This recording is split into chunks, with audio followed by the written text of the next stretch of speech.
I think as entrepreneurs, there is the shiny object syndrome, but the perfectionism and then the inaction, like you were talking about, like thinking, 10 years down the line and like all these things you have to do to line up and you can't launch your business until XYZ happens, but maybe XYZ can't happen until A happens.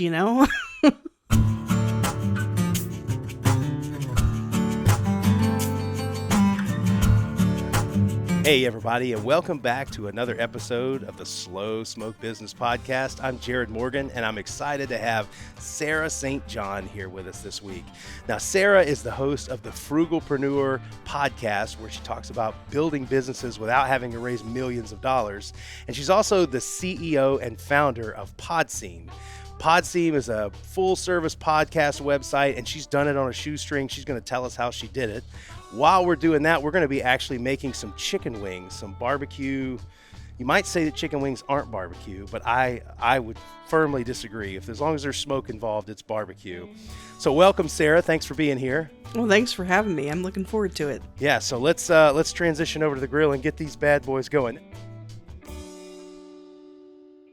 Now, you are from the podcast world. Mm-hmm. How often do you cook out while you're podcasting? Never. So this is the first time for me. Okay. So, do you ever grill out? Do you ever cook out or anything like that? Yeah, my husband does. He grills and smokes, and Okay. we probably go to some barbecue. Well, we're in Dallas, Texas, and there's a bunch of barbecue everywhere. We go somewhere probably every week. I'm so glad I didn't try to do brisket this week with a Texan on the show. Yeah. I would have got. It's like that. I love brisket, by the way. I love it, but it is the one barbecue thing that I have never mastered. Like, it's always good, but it's never great when I do it, and I don't know why. I follow the directions, but Well, chicken is my favorite. yeah, me too. And listen, all those haters, the purists that say, listen, the purists are already mad at me because I use a pellet grill on the show, but the pellet grill works for my lifestyle, so haters are going to hate, right? Chicken is, especially if you're smoking some chicken wings, chicken on the barbecue grill is fantastic. And my parents grew up doing these chicken wings where they would put like Italian seasoning. I almost did that for this show. Italian seasoning, garlic, and onion powder on them. It was so simple, and they were so good. It was just the best. And so, I don't know. Chicken wings, kids like them. Everybody likes them, so we'll see. Anyway, it's so good to have you here and on our show. Tell me about your journey. So you've got this podcast, The Frugalpreneur, near and dear to my heart. Like, I love the idea of grinding and building something without having to wait for the universe to drop a bunch of resources in your lap. How did you come to start a podcast like that? Yeah, so going back to 2008, I had 6 different jobs that year. Not at the same time, but throughout the course of the year. Decided I didn't want to work for someone else, so I started a photography business doing weddings and portraits. But it was expensive to maintain equipment and software and lighting and all that. So I decided to go into an online business model, but I wasn't sure what I wanted to do. So I tried a little bit of everything, like drop shipping, affiliate marketing, blogging. And it was in that process that I discovered all these like free or affordable tools and software to run a business on a budget. So I decided to write a book called Frugalpreneur that talks about different online business models and how to run them affordably. And then I decided to launch a podcast, also called Frugalpreneur, to coincide with the book. It was just going to be an extra marketing avenue. It was just going to be like 10 episodes, but I got more leverage and traction from the podcast than the book. Love the connections I was making and the networking, so I kept that going. That's been over 3 years now and over 150 episodes. And so wow. Yeah. So I can tell you from experience, like 150 episodes is no joke. Like that's a lot of traction. And also 2008, I just want to point out, like that was not a normal time in the American economy. And that was also it wasn't super widely known that you could start businesses on a shoestring and there were all these tools out there. You were pretty cutting edge at the time. Yeah, and so I tried this, that, and the other thing, a million different things. I finally stumbled across podcasting, and it wasn't, I mean, that wasn't my goal to like go all in on podcasting. It was just kind of an extra thing I was doing to help promote the book, but then that's kind of became its own thing. So it took over a decade of trying a bunch of different things till I found the thing that stuck. So how did PodSeam come about? You're the CEO and founder of a podcast company Mm-hmm. now. Tell me about that. Yeah, so I've always done all my editing and production and social media and everything. And I found that the biggest challenge that a lot of podcasters have is pod fade, which just means that they stop doing it, usually by 10 episodes in, 90% of them. And I think that's because they don't realize when they go into it, all the post-production and like the marketing of it and all that stuff. So since I was already doing it for myself and saw this problem, I was like, well, why not just start my own where I edit it and produce it, create, the show notes and the transcripts and the audiograms and the social media graphics and do the marketing and the monetization. And so it's kind of all from launch to monetization, kind of filling in all the gaps, guest management, all that stuff. That's interesting. And so obviously practicing what you preach, I get nowhere in your story did you say like, oh, I went and found a couple $1 million and got started, right? I mean, you've bootstrapped the whole thing, right? Yeah, definitely. Always bootstrapped, always using any money. Well, first of all, trying to spend as little money as possible, but it was always my money. I never like got loans or any of that stuff. I try to. Wow. I think that's the advantage of an online business, though, is that there's not much overhead, like with versus a retail or brick and mortar type of place. So I run my businesses for under $100 a month. And that's kind of always been what I do. I have cable bills that are higher than that, right? Exactly. So, all right. So let's unpack that for a second, because that is, that's impressive. And, to build a business that's growing and being able to operate it for so low, what are the things like how do you walk into a project like that and set it up that way? Because it feels like it's really easy to just start spending money left and right I know because I've done it many times. Like when you start building a business, the money starts going quickly. How do you run a business for that low? I think a lot of it has to do with the fact that I spent so much time like researching different software programs and like comparing and contrasting, and I would always go with the free option, at least initially, and then until I had to upgrade to the $10 a month or whatever it is, and then I'm always kind of just keeping track of like the latest software that can run your business more efficiently and more affordably. Here's an example. I recently discovered a software called system.io. That's system with an E at the end.io. And it's kind of like, have you heard of ClickFunnels or Kartra or Kajabi? Yeah. Oh, yeah. It's kind of like that, where it incorporates your websites, landing pages, funnels, but email marketing, memberships, community, affiliate program. It's all under one umbrella. All these different other softwares that you don't even need anymore, but it's a lot more affordable. It's like, well, they do have a free plan, which is what I started on because that's what I always do. And now I'm on the $27 a month plan. But still more affordable than a lot of the other alternatives.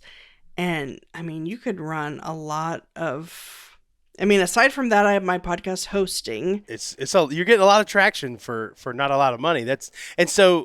And forgive me for asking this question. I'll explain why I'm asking it for a second. But do you make money running a business with that low of overhead? Oh, yeah. At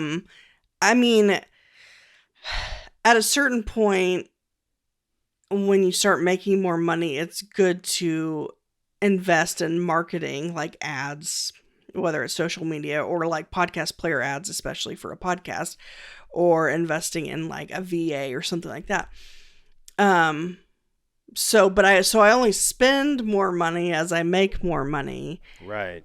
the fact that I spend so little. Yeah, it gives you leverage, right? I mean, you've got more that you can decide to do with. Mm-hmm. And so I knew the answer to that question, but I wanted our listeners to hear you say that. Like, it's not just that you're spending very little money; you're also making money Mm-hmm. without having to spend. And it's amazing. It's not a difficult math problem. The less you spend, the more you get to keep. Yeah. Right? When you build your business. Mm-hmm. So when someone is starting a business, are there things that you tell them that they should do to try to make sure that they're doing this efficiently as possible? Like, are there tips and tricks that you sort of talk to people about? Yeah. So, I mean, one tip would be whatever you need for your business, try to go with something that offers a free plan, at least starting out. Because a lot of software programs have a free plan. It's limited, but that's kind of what I did. And then only start paying for stuff as you need to.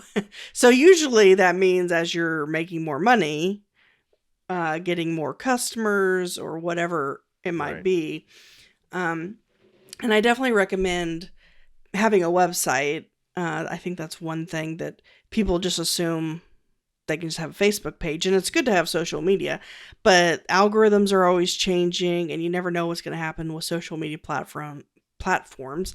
So it's good to have your own website, which isn't expensive to do. I mean, if you did WordPress, it's free. You just pay for hosting, which can be as little as $3 a month, or, do Wix or Right. Wix, Weebly, Squarespace. It's like $10-15 a month. So yeah, definitely have a website, which then would need a domain, which is pretty affordable as well. And then I definitely recommend starting an email list, like having an email service provider like MailerLite or SendFox, so that you can gather emails and communicate with your audience and hopefully get customers and clients at some point through that. So you've got a book you said you wrote, right? The Frugalpreneur book. I'm assuming you've marketed it this way, right? So you've gathered people through the podcast and through the different things that you've done, and then that's how you market your book. You've also got a training course. Mm-hmm. It's all connected, I'm assuming. Mm-hmm. Yeah, and I actually have 4 books now. The latest one is... Excuse me. I'm sorry. No. Whoa. So it's kind of like as I do something, I write a book about it to like help streamline it for other people. To like, basically I wrote Frugalpreneur, which was about how to run an online business on a budget. Then I wrote Authorpreneur, which is about self-publishing, because that's what I did with all my books. Then I wrote Podcastpreneur, so it's like a preneur trilogy, and that wasn't the intention starting out. And that's like basically podcasting 101, basic stuff. And then my latest one is 27 ways to market and monetize a podcast. And so, yeah, I just and they're all really short books, like 70, 80 pages. Like, you could read it in 45 minutes. And just because I feel like I do so much research and gathering and like even testing different things, and I just like to put it all in one condensed form. And I actually give the books away for free. So it's not, I mean, yeah, they're available for purchase on Amazon, make a few bucks here or there. But for the most part, I just want to get the information out there to people to help them with either starting a business or starting a podcast or how to market and monetize a podcast. Let me check the grill while we're talking. Ooh, okay. Getting moving here. I actually went with a more peppery rub this time, so it's panning out nice, so that's good.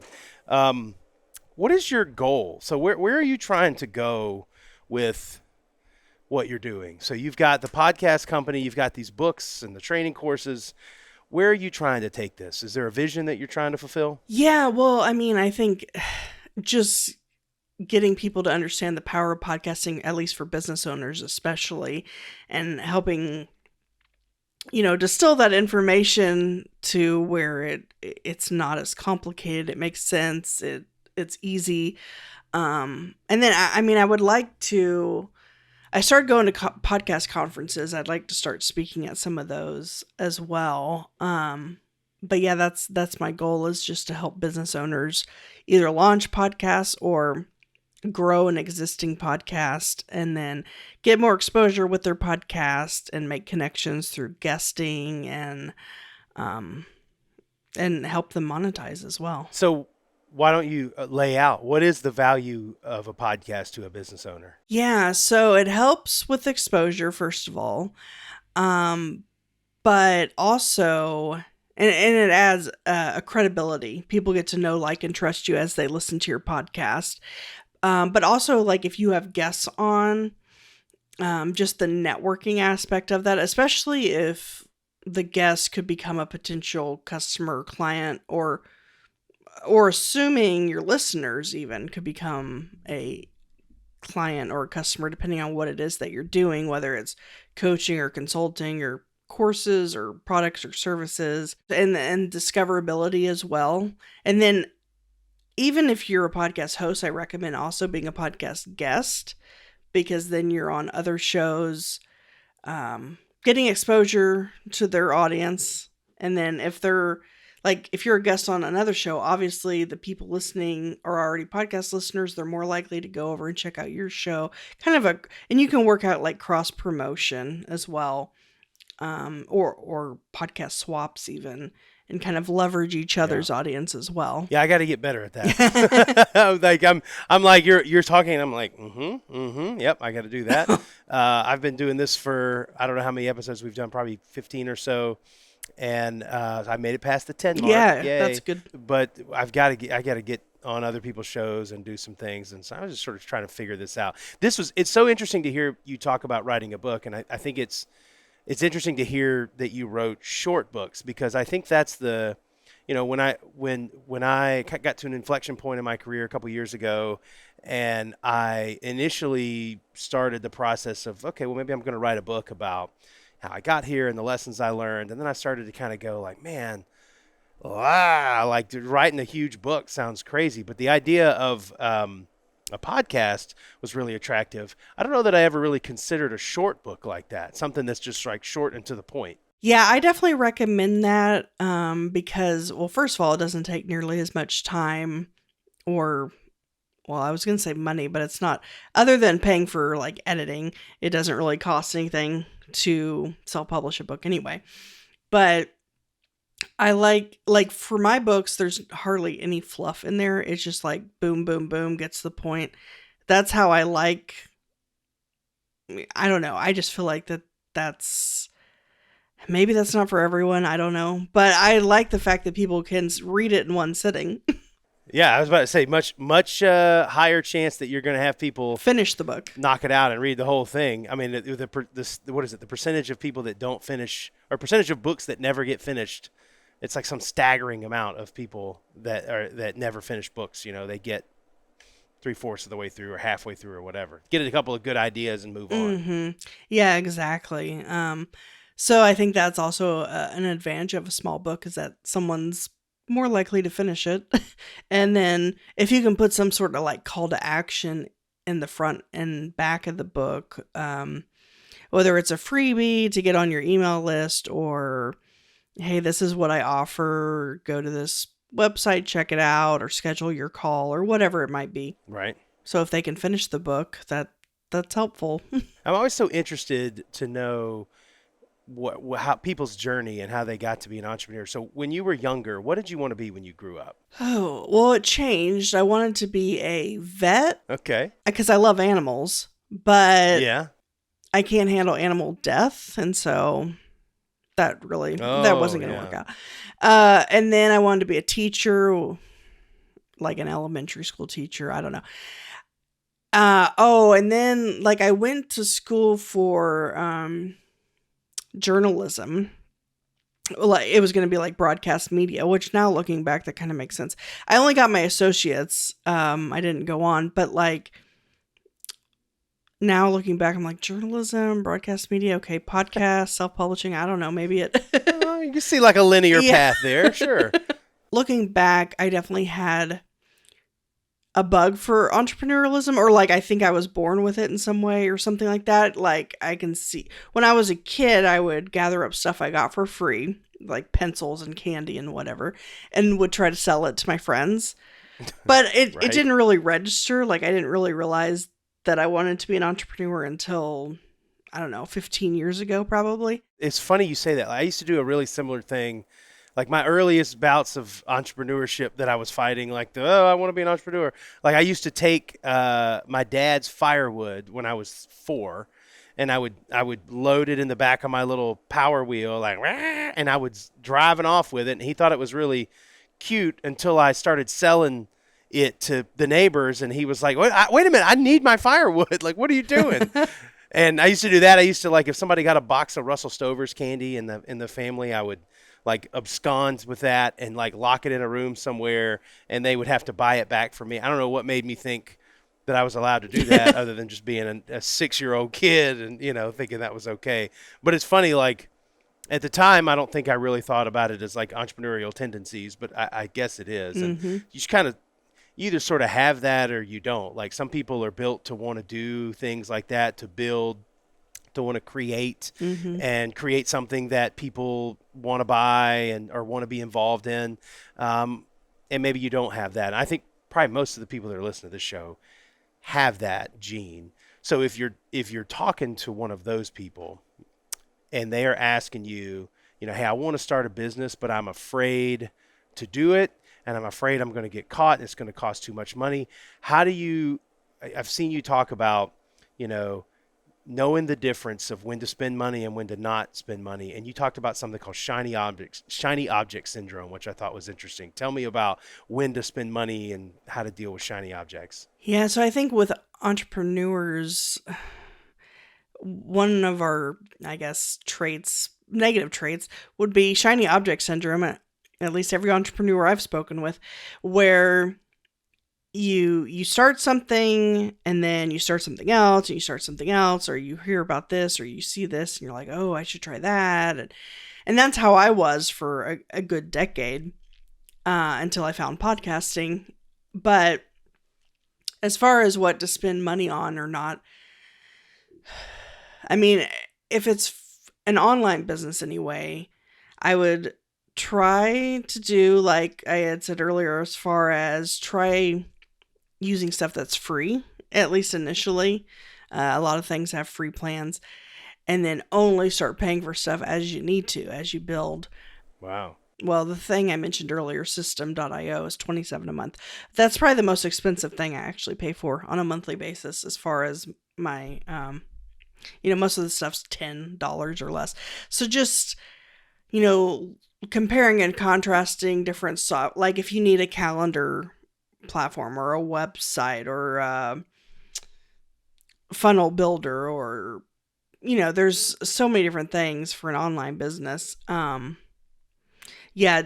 a lot of people think that they need to just go with the first thing they see and spend the most money. Or like if they're starting a podcast, for example, they'll think that they need to spend $10,000 on like studio level equipment that you'd find at a radio station.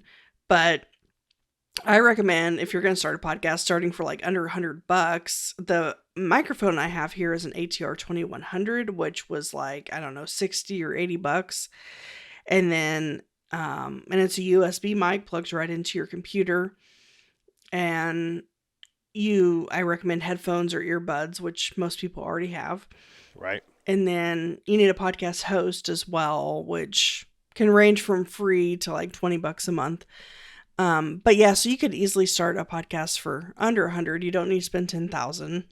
You would say host, you mean like a digital host, not a person to be on the show. You're the host. Right, yeah. A digital host. I mean a hosting service. Right. Yeah. I use Captivate. There's Buzzsprout. There's a whole bunch of different ones. Yeah, I talk about it on the show all the time. There's this concept of being, I call it being a progressionist instead of being a perfectionist. Like I see entrepreneurs all the time, they get trapped in what you're talking about, which is, okay, I'm going to start. Okay, well, I'm going to be a podcaster, so I got to be Joe Rogan, right? I got to have my own room in my house, and and I'm guilty of that a little bit too. Like I had to kind of like practice what I preach a little bit when I was starting this show. Like my wife was like, "What are you doing?" I was like, "I'm looking at all this stuff," and she's like, "Just do what you say, like make progress. And if you go back and you watch all of the episodes that we have of this, you can see like it steadily kind of move into what it is now. And I think, 100 episodes from now, I'll look back on these episodes and be like, what was I doing?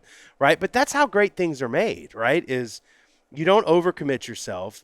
You take a step, you evaluate what it is that you've done and how well that worked. And then you take another step, or you make a change.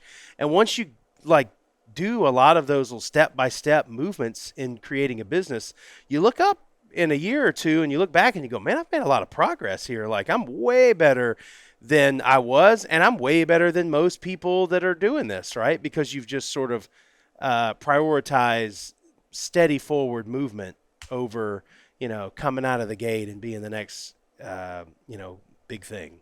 Yeah, I think starting ugly is the expression. Oh. Just get something out there, whether it's a podcast, a book, a course, a online business, whatever it is that you're wanting to do. Don't be a perfectionist about it and wait till it's, quote, perfect, because it never is. Just get something out there, and then if it needs updating, edits, whatever it is, you can do that after the fact. Like an example is, so my latest book, the goal was to get it out in time for Podcast Movement, which is a podcast conference. And I did get it out that week, printed up like 100 copies so that I could hand them out. But because there was kind of that deadline, I did do like an edit and a proofread, but not to the extent that I would normally do. And then I noticed after the fact while I was reading it that there was maybe a handful of incomplete sentences or weird wording or something. So now I'm going back and fixing those, but at least I had the book when I needed it and to hand out. So right. Yeah, don't wait for perfection. Just get something out there. Yeah. I mean, I've got friends and people that I've worked with for years that are trying to start something on their own. And like, you talk to them and it's like, some people are like, it's been years, man. Like just start, a year from now, you could be a year into this. Like just start. Well, I can't start because I am building this type of business and you can't. I mean, they've talked themselves into mental traps. Well, I hear what you're saying. I've had people comment on my stuff on social media. I hear what you're saying, Jared, but it doesn't apply to my business. And I'm like, does it? Does it not apply to your business? And then I'll sit there and think about their business and go, I could come up with 5 ways that you could get started right now. And they're like, well, I'm trying to build a business that you got to make this product that takes years to make. And I'm like, okay, well, could you, license a product from someone else in the meantime and sell it and make an arbitrage and start building your brand? I have a bias for action. I think most people, if you're going to be successful, you got to take action. People that sit back and let the world come to. I said this the other day. It's a stupid saying, but I've done better in my career making the wrong decision and doing it vigorously than sitting back and having indecision take over. Right? Sometimes decisions aren't necessarily always binary. They're not necessarily always right and wrong. There might be a decision that was better that you'll get further out there with, but sometimes like maybe the decision that was good enough for the moment, but like I said, you do it vigorously, you worked really hard, you probably got a lot further and got yourself a lot further down the path than you would have if you'd have just sat back and done nothing. Indecision is the quickest way to kill momentum, to kill potential, and to kill businesses. Anyway, that's my rant that I get on. Yeah, I love that. That's definitely true. I loved all the little accents you were doing there or voices. Oh, yeah. That's my person that annoys me. Well, hey, that's when I'm talking about somebody that's getting on my nerves. But the whole reason why I'm doing these podcasts and doing this stuff on social media, by the way, if you're listening and you're not following me on TikTok or Instagram or Facebook, please do. Trying to put out a lot of really cool content there. But I'm just trying to give people, I didn't go to a Ivy League school. I didn't, I didn't come from some background of where we have like millions of dollars to apply to. Like I came from a very blue collar community and kind of had to get my hands dirty and do it. And I have this belief that if I can do it, I think anybody can do it, right? Mm-hmm. But it takes courage. And it takes action. And I wanted to kind of share, that's the whole reason why I'm doing all this. I wanted to share what I've learned from a guy that didn't have it handed to him, the tricks and things that I've learned, the decision making kind of loops you can get into. And then I wanted to have people like you on because I think it's really important for people to hear that anybody can start a business. Right? Anybody can start a business. The whole fear of getting started, like here you are with this whole litany of information through the frugalpreneur movement, right?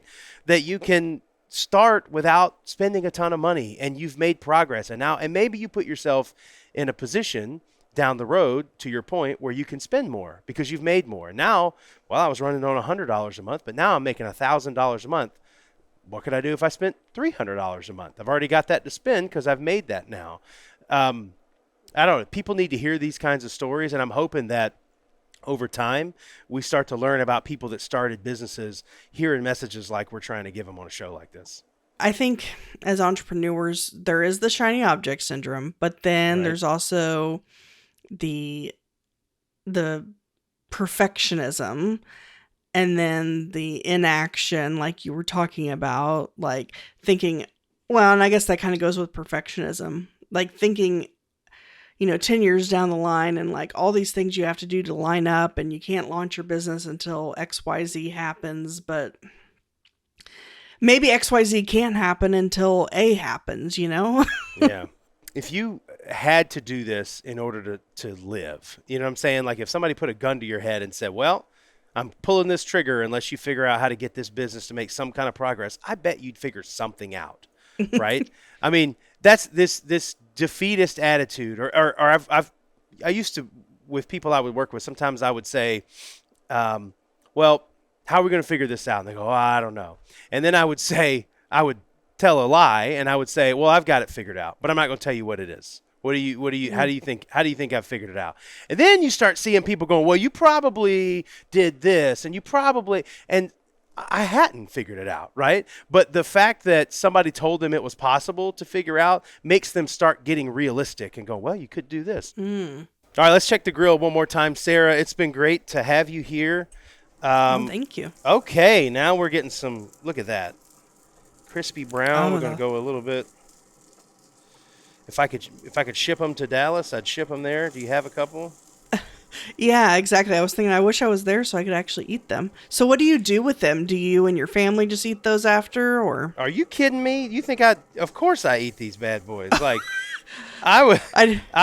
this is, you don't call me for the next hour, right? This is what I'm going to be doing. Me getting familiar with a bucket of ranch dressing with those things. Mm-hmm. Well, I figured you probably did eat them, but I was like, do you have a party, like people over, or you just? No, although I do have people in my family that kind of catch wind when I'm recording a podcast episode and just mysteriously show up at the house when the thing's over, right? For whatever it is that we're cooking. And again, like I said, the point of this show is I do all the grilling because I had something I love to do and it's fun, but I love the idea of entrepreneurship being approachable and being, it doesn't have to be stuffy. It doesn't have to be this like beat your chest, I'm crushing it, bro. Like that kind of, what is it? Hustle porn, they call it, right? Where I'm working so hard, man, I can't even see straight, like it doesn't have to be like that. It can be measured, reasonable, hardworking progress that can be made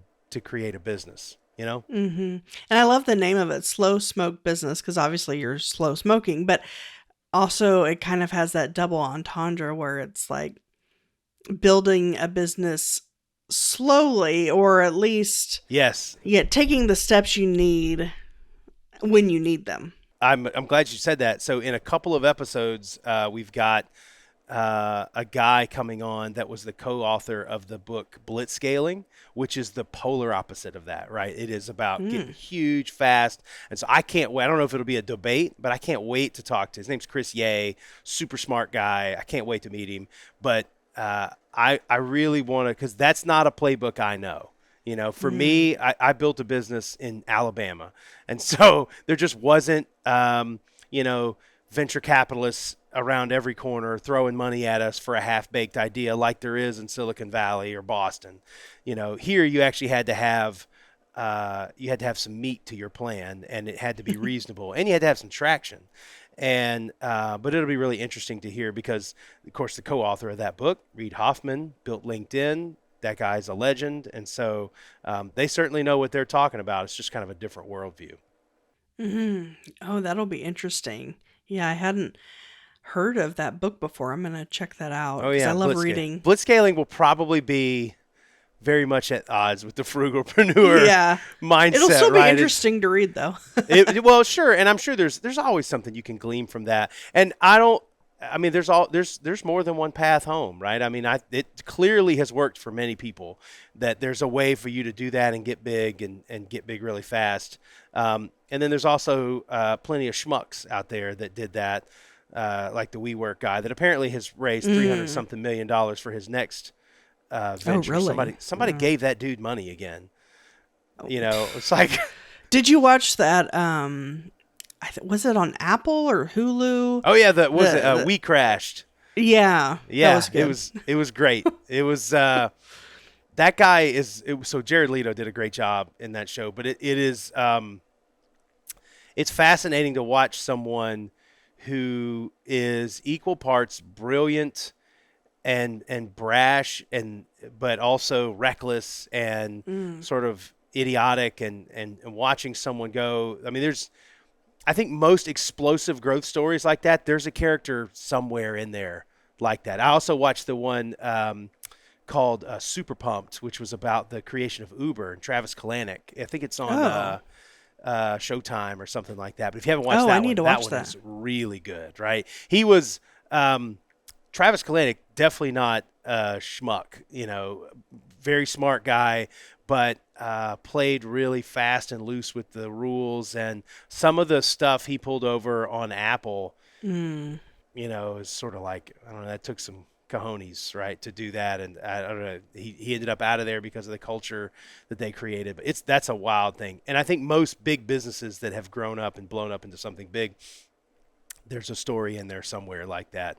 That's always interesting when you can find it and tell it. Yeah, I'm going to have to check that out. I hadn't heard of that one. Yeah. Well, Sarah, it was so good to have you here.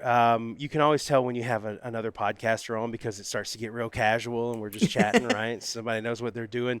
If people want to plug into your book, your training course, all the stuff, where can they find you? Yeah, so I actually give away the book for free at podseam.com/free book. That's podseam.com/free book. And then if you want to check out the podcast, wherever you are listening to this podcast, just search Frugalpreneur and it'll come up. All right, Frugalpreneur. I'm going to grab it, subscribe, and hit 5-star. Like I hope everybody does for this show. Please subscribe and hit 5-star. Thank you. I don't know if that's illegal that we just traded it, but we're doing it out in the open, so there's got to be something said for that. Sarah, thank you so much for being here, and we'll see everybody next time on the Slow Smoke Business Show.